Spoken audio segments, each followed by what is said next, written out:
to do that. So he had Dürer make this triumphal arch, which is like 5 meters tall by 4 meters wide. Of course, you know, most people know the Book of Kells and most people know the carpet pages.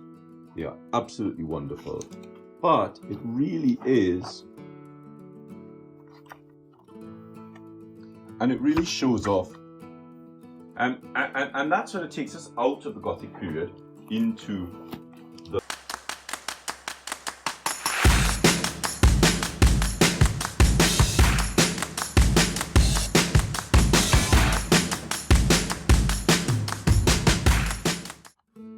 really beautiful manuscripts.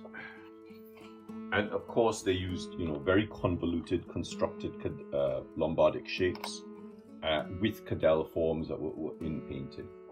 And that sort of takes us out of the Gothic period into the Humanist period. Oh, let me grab this tin. So I was very, very, very, very, very fortunate to get a copy of this book.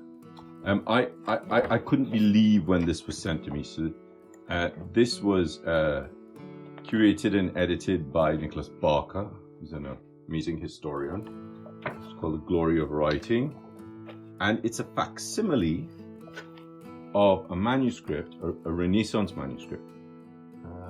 And you can see that really beautiful cancelleresca formata with lots of variations of scripts, very much like the Myria Calligraphy Monumenta. Really, really quite inventive and innovative and interesting letter forms here. So this belongs to a family. It's in a private collection, and he got permission to have that made. And of course, that then leads us into the Historia Naturalis of Pliny the Elder, where we see some beautiful humanist minuscule and some great white vine, really, really lovely white vine decoration. There's quite a lot of it in this little book. I love this book. There's so much in here. Look at that. Whoa. And so that then leads me to this book. And this is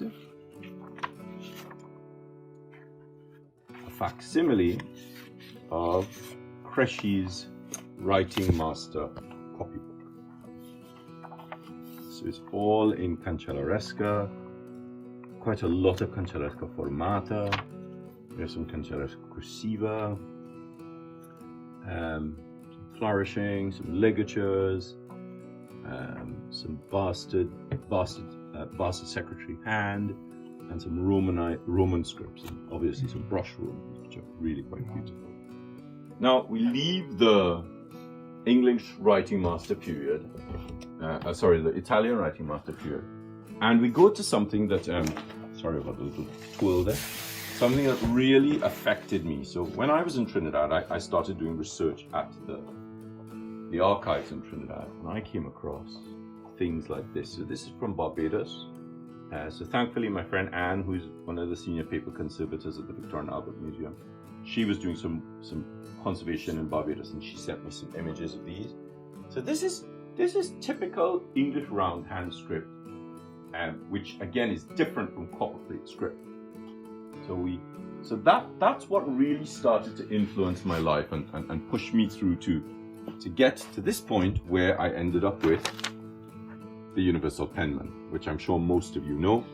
So in the Universal Penman, I have it on page 11 because this is a really special page for me, because I'm good friends with a really wonderful woman. Her name is Rosemary Sassoon, and she's one of the world's leading experts on handwriting. And she was moving to Australia a couple of years ago, and she said, I have something to give you. Notice it's page 11, right? And it starts, for Mr. George Bickham, dear sir, or sir. And she had an original Bickham pulled from the original plate. So you can see them sort of next to each other. I was so excited. So amazing. So that's 17. That would have been done roughly in 1725. It says 1733, but just remember they're always engraved the dates later, so the book was actually current. It might even be earlier than that. And I have a really good collection of things like this.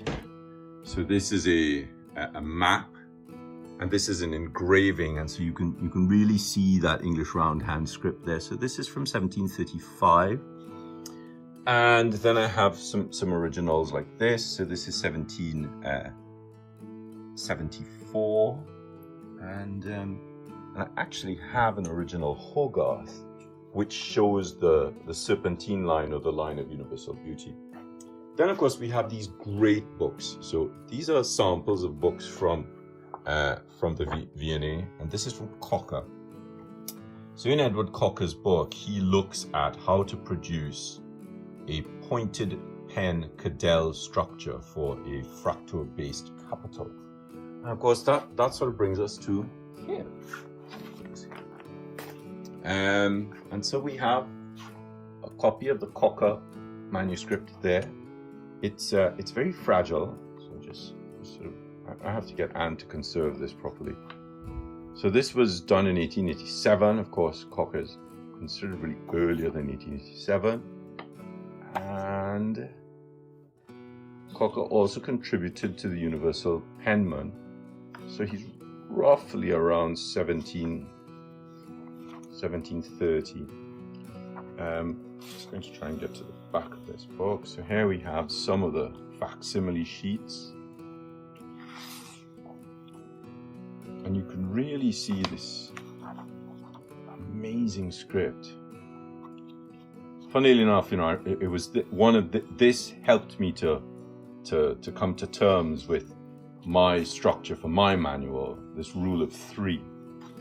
You see this late Cancellaresca Corsiva script, which this is not really Italian Cancellaresca. This is more like an Italian hand, of which there are many variations in this period. And so that's one of my facsimiles, and then this is another facsimile. So this is John Seddon, and he also has some really amazing work. And you can see some of those zoomorphic flourished shapes, which some of you, if you follow me, you would have seen some of them. They sort of influence some of the shapes that I started playing with at the beginning of lockdown. Now, that brings me to this book. So I was really, really lucky to get this. So I took it to Italy to sort of, when I was teaching flourishing. And one of the Italian students, she gave me this letter, which is from 1765. But this book is an original called The Complete Penman by William Richards. And we can see some great,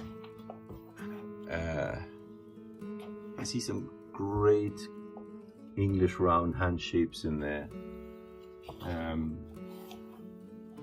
So it's reasonably fragile. So I'm going to flip through to one of my favorite pages, which is a pull-out spread, which is some accounts. Just going to go in a little bit so you can see. Really quite beautiful. And there was when the book was taken apart and put back together, there was an original written in sheet. So there's some beautiful handwriting, obviously with a nib, with a. I'm trying to find. There's a section here with some flourishing. Find it. So you can really sort of see that book. And Milan has a copy of this on Calligraphy Masters. So if you wanted to see the whole book, I'd suggest you look over there.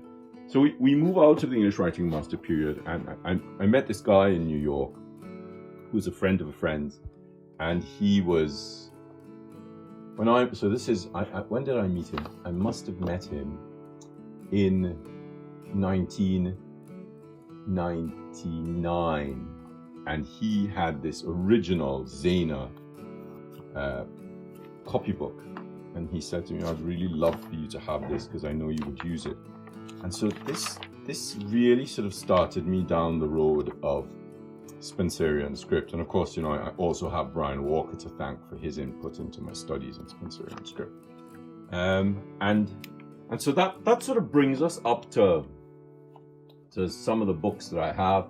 I also have this book, which is exceptional and also exceptionally rare, the British Monarchy, a description of the dominions of Great Britain. Great book. So this is my sort of English roundhand and copperplate script and Spencerian script section. And up here is usually where I keep my books on Cancellaresca. Now, I don't only have books on Western script. I love writing, and I love all writing. And a very, very good friend of mine, Tashi Manox, who is one of the world's leading Tibetan calligraphers, told me, I was staying with him, and he showed me this book, a handbook of Tibetan iconography. And he said, "You have to get this book." And the book came up when I was demonstrating somewhere. And I was just like, have to get this book, have to get this book. It's a brilliant book for illustration. And it shows the geometric proportions. But one of the amazing things about this book is it has a section on the writing of Uchen and Umen script. And it really is one of the definitive books for Tibetan letter forms. I mean, you can see there's that amazing construction for the letters. And the writing of them vertically, very much like the writing of Mongolian script. So really quite a special book to have. And of course, coupled with my love of all writing, I have books on the Quran, which I love. Quranic manuscripts. They're so special and they're so beautiful and so powerful. I love the Shamsas as well in the books, because they vary so different from manuscript to manuscript and from region to region. They use a lot of gold. I mean, the way they work is very different to the way we work. Of course, being very much into biblical manuscripts, you can't really love the Bible and not love Hebrew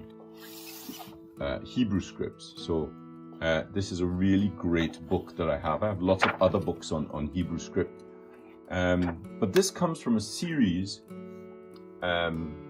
which is this series, and you can see sort of manuscript painting at the court of France. What's great here is you have Italian Renaissance, Russian illuminated manuscripts, Persian manuscripts. I also have books on sort of Syriac and Nabatean and Palmyrian. So there's a lot of non-Latin books in the studio which are based around manuscripts. And of course, speaking about Tibetan, so we have this book. So this is I bought this book. I bought this book in secret. I bought 2 sets of these. I bought one for the studio and I bought one for home. And I remember giving this to Tim as a present, a Christmas present. I love this book. And he freaked out. So just remember how big it is, right? So it's a full page, really, really beautiful, beautiful work. So I'm just going to go in there and you can see all the little Buddhas. And the illustration work it's so inspiring. Of course, I don't just, like I was saying, I don't just love Western script. It's all writing. I have books on Devanagari script and lots of Indian scripts, as well as Chinese and Japanese, and of course Cyrillic, because you can't live without Cyrillic. So this is a book that a student lent me, which has some great Cyrillic manuscripts in it and some really beautiful studies. There's so much here. And of course, my Egyptian section, of which there is so much writing in Egypt. And here we have, so there are manuscripts. There are books here that detail Japanese and Chinese scripts, as well as Amharic and Ethiopic. There's some Armenian books in there. And of course, I have a great section on, it's not massive, but it's really well thought through, a really good section on maps. Because again, it comes back to those maps and how much those maps mean to me. So, okay, so I'm just going to hand Tim the phone very quickly. Remember, stay away from the camera. So, thanks very much. Thanks so much for spending so long with me. A little bit of a whirlwind sort of running through these. And the thing is, this does not even scratch the surface.